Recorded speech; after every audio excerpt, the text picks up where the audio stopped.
કૂવા ઉપર એક અજગર આવ્યો છે. આ ટીપણું છે, એની અંદર અજગર છે, આપ જોઈ રહ્યા છો.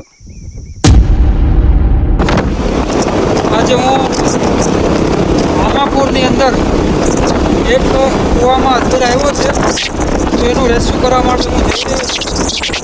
તો સૌ લોકો વિડીયોમાં બને કઈ રીતે એનું રેસ્ક્યુ કરીશું અને પછી એને જંગલમાં રેસ્ક્યુ કરીશું, તો વિડીયોમાં બનાવે.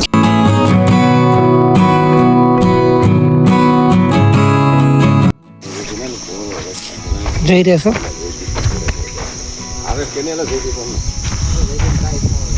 અજગર રેસ્ક્યુ કરવા માટે આવ્યો છું. નીચેના ભાગમાં એક કૂવો છે, કૂવાની બાજુમાં અજગર આવેલો છે. તો વિડીયોમાં ચડેલા રહે છે અને કૂવો ગાળતા ગાળતા અજગર નીકળ્યો છે, તો એને રેસ્ક્યુ માટે કરવા માટે આવ્યો છું. આપ જોઈ રહ્યા છે અહીંયા ભીખાભાઈ રાહ જોઈને બેઠા છે સવારના. તમે જોઈ રહ્યા છો આમાપુર ગામ છે. આ અમારા જીગુભાઈ છે, અમારા જોડે આવ્યા છે અને એ ખૂબ સાપો સાવજો વિશે, સિંહો વિશે ખૂબ નોલેજ ધરાવે છે. સાપો અજગર વિશે પણ ખૂબ નોલેજ ધરાવે છે. અને અહીંયા જે ભીખાભાઈ છે એમના કૂવા ઉપર એક અજગર આવ્યો છે. આ ટીપણું છે, એની અંદર અજગર છે, આપ જોઈ રહ્યા છો. બહુ મોટી સાઇઝમાં અજગર છે. હવે આપણે એને રેસ્ક્યુ કરવાનું છે, તો તમે વિડીયોમાં બના રહેજો. અને આ ભીખાભાઈ છે, આપનું પૂરું નામ જણાવશો? ભીખાભાઈ હા કડવાભાઈ દેગામાં. બરાબર. અને ગામ તમારું? આમાપુર. આમાપુર. તમે કેટલા વાગે આ અજગરને જોઈ ગયા હતા? આ સવારમાં અમે આવ્યા, આ બેરલ હતું ને હા, અહીંયા પીડ્યું હતું, એટલે આની અંદર લીલું કાચ પાણી થઈ ગયું હતું. બરાબર. અમે કીધું ખાલી કર્યું, તો અમે ખાલી કર્યું, તો પછી અમે પાછું જોયું અંદર, તો અમે અજગર હતું. અચ્છા, અજગર હતું. હા. એટલે તમે પછી શું વિચાર કર્યો? પ્રાથમિક દ્રષ્ટિએ તમે શું વિચાર કર્યો? જાતે પકડવાનો કોશિશ કરી કે બીજા કોઈને ફોન કર્યો? નહીં, અમે એમ કીધું અહીંયા ધારે આપણે મોરી સાહેબને ફોન કરવી, અચ્છા, હા હા. એટલે એ અહીંયા આવે તો આને પકડી જાય. અચ્છા, બરાબર છે. તો તમે આના વિશે કોઈ નોલેજ ધરાવો છો ખરા? નહીં, આની વિશે આપણને કોઈ પણ નોલેજ ધરાવતા નથી. આની અંદર ઝેર હોય કે ના હોય કોઈ તમે વસ્તુ જાણો છો ખરા? નહીં, આની અંદર આપણને કોઈ ખાતરી નહીં. એટલે આનું નામ તમે જાણો છો ખરા? શું કહેવાય છે આને? હા, આમ જેમ દેખાય છે કે અજગર છે એવું. અજગર જેવું તમને દેખાય છે એમ ને? અચ્છા, હા. તો સરસ. તમે આના પહેલાં ક્યારે કોઈ દિવસ તમે અજગરને જોયો તો ખરો? હા, એ જોયેલું ખરા. સફારીમાં અમે જતા જંગલમાં, ત્યાં કણે અમે જોયેલું હતું. એ અમને નથી ખબર, અમે સાહેબે બતાવ્યું અચ્છા, હતું અચ્છા. અજગર કેવો. તો આના કયા શેડ્યુલમાં આવે છે? આને તમે મારો તો શું થાય, તમને કોઈ નોલેજ ખરું? નહીં, આને કોઈ નોલેજ નહીં. અચ્છા, હવે જો આ જે છે શેડ્યુલ 1નો જીવ કહેવામાં આવે છે. આને તમે મારો તો તમારો પર ગુનો દાખલ થાય છે. તમે બહુ સમજદાર વ્યક્તિ છો અને તમે આવા વન્ય જીવોનો જીવ બસાવો છો. મને ફોન કર્યો છે, તો હું આવ્યો છું રેસ્ક્યુ કરવા માટે.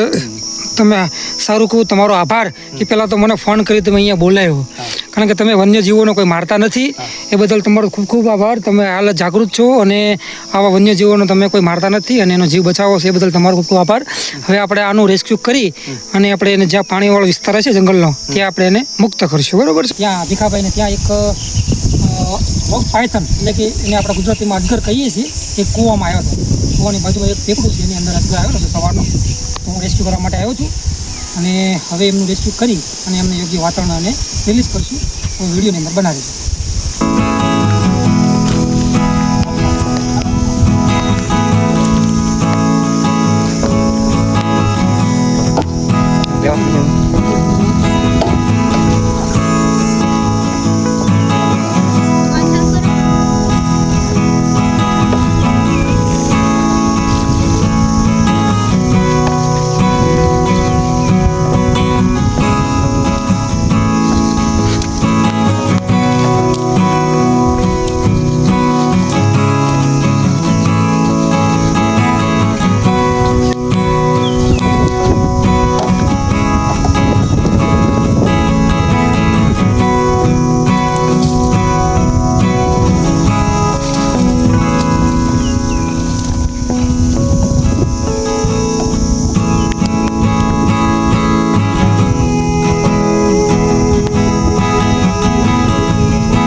આપ વિડીયોમાં જોઈ રહ્યા છો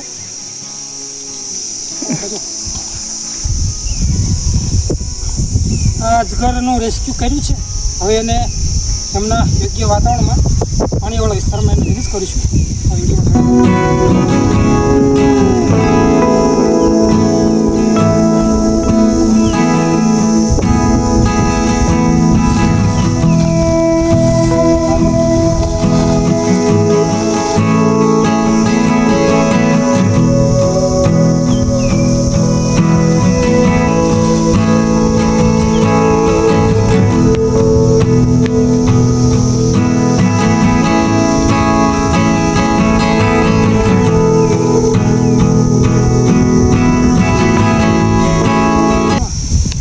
આ અજગર થોડીક મોટી સાઈઝમાં હતો અને એનો આપણે રેસ્ક્યુ કર્યું છે. આની અંદર કોઈ પણ પ્રકારનું વેનમ હોતું નથી અને આ અજગર છે વન્યજીવોને બચાવવા જોઈએ અને મારવા ન જોઈએ. કોઈ પણ વ્યક્તિ જો આવાને હેરાન કરે, પરેશાન કરે, કોઈ મારે તો એમને દંડ થઈ શકે છે, અમુક કાનૂની સજા થઈ શકે છે. તો આવું ના કરવું જોઈએ. આવા વન્યજીવોને બચાવવા જોઈએ. એને પણ જીવવાનો એક હક છે, એ આપણે એ હક એને છીનવવો ના જોઈએ. તો મારા વિડીયોના મારફતથી કહેવાનું છે કે આવા જીવોને બચાવવા જોઈએ. ચોમાસાની સિઝન હવે આવી રહી છે, તો એ સમયે આવા ઝેરી સાપો, અજગર જેવા વન્યજીવો આવતા હોય છે તો મારો નંબર કોન્ટેક્ટ કરી એનું રેસ્ક્યુ કરાવવું જોઈએ. આવા જીવોને મારવા ના જોઈએ. વિડીયોમાં હવે અહીંયા અજગરને રિલીઝ કરવા માટે આવ્યા છીએ. આપણે વિડીયો અજગર અહીંથી પોતાના નેચરલી વાતાવરણ જતો રહેશે. જોઈ રહ્યા